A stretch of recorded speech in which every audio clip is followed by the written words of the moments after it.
What's going on, good people? This is your boy Berto, your host of the 95 North Falcons Talk Show.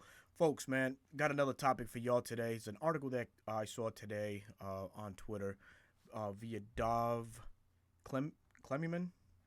And this is executive players, scouts, and coaches rank the best defensive tackles in the NFL via at Jeremy Fowler at ESPN. Jeremy Fowler, shout out to you, man. You do tremendous work. But, brother, I got an issue with this list that you have put out ranking the defensive tackles in the National Football League. Let's start with number one, Aaron Donald. There's no discussion there. Aaron Donald is what he is, man. He's just a world beater at the defensive tackle position. What more can you say? He's the man. I don't have a problem with Chiefs Chris Jones at number two.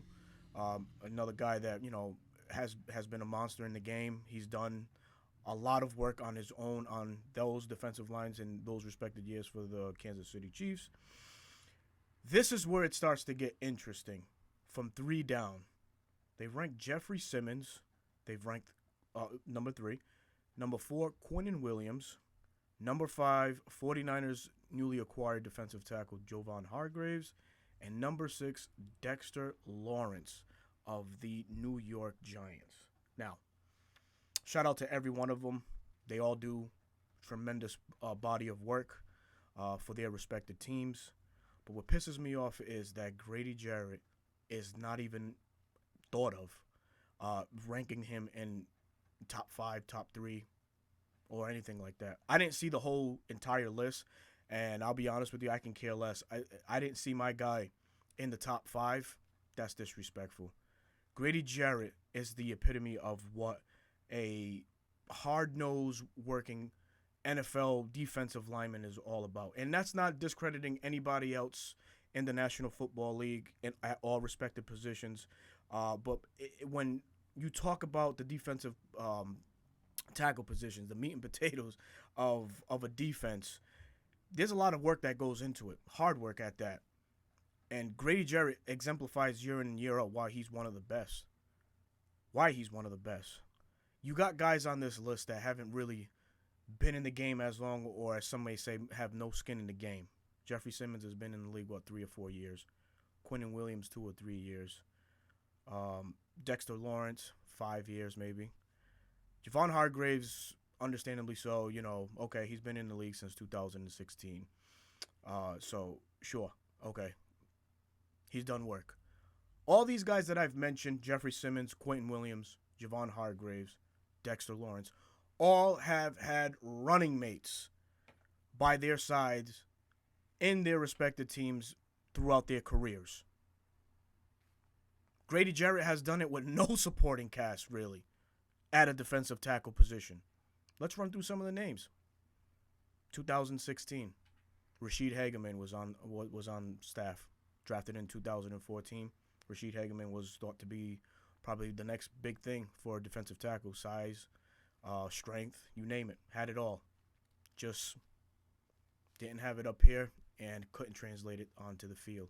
Also in that year, Courtney Upshaw. Yeah, Baltimore Ravens Courtney Upshaw. Put on some weight, and Dan Quinn experimented with him as a tweener. Played defensive tackle, played defensive end. Tyson Jackson was on that squad. I mean, really?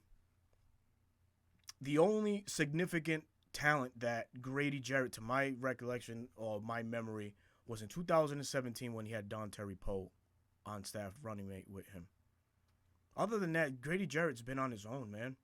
Failed attempts have happened since as well, trying to add players to the team or running mate for him. More recently, Marlon Davidson. Another guy, highly touted out of Auburn. Got drafted because of that violent speech he put on hand at the combine. Falcons made him picked him in the second round. He availed to nothing. All these guys, Jeffrey Simmons had Danico Autry, if I'm not mistaken, as a running mate with him on that defensive line. Quinnen Williams, for a little bit, had Big Cat Williams, Leonard Williams, who now shares the same spotlight with Dexter Lawrence in New York.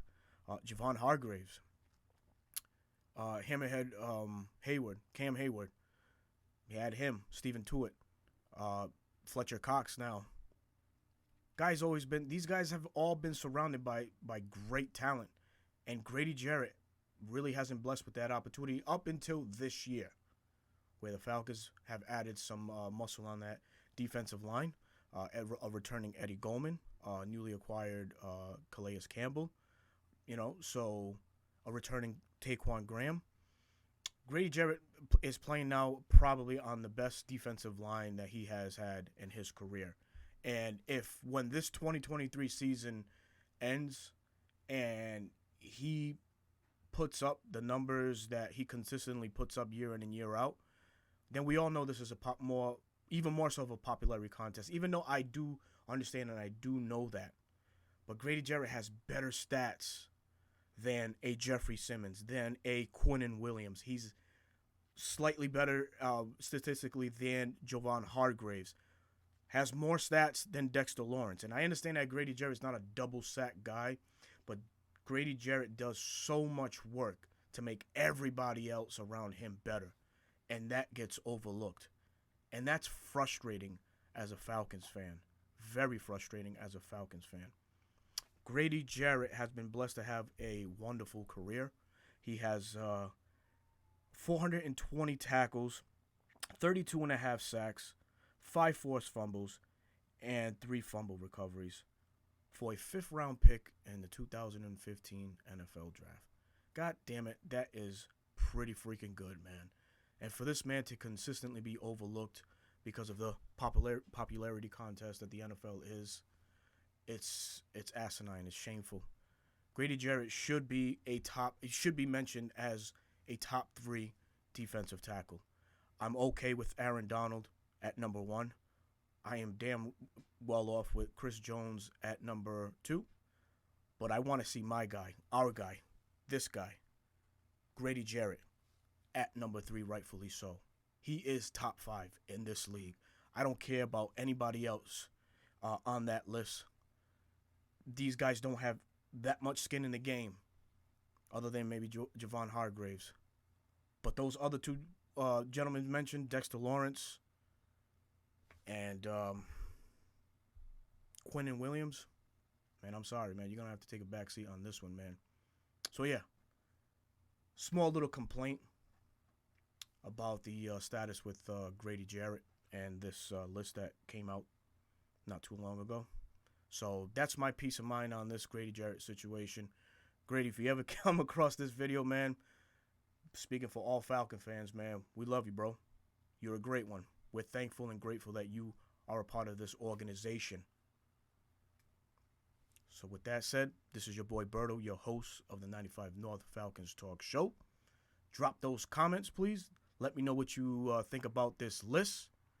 And please join the conversation. Let me know what you think. If this is your first time to the platform, thank you for tuning in.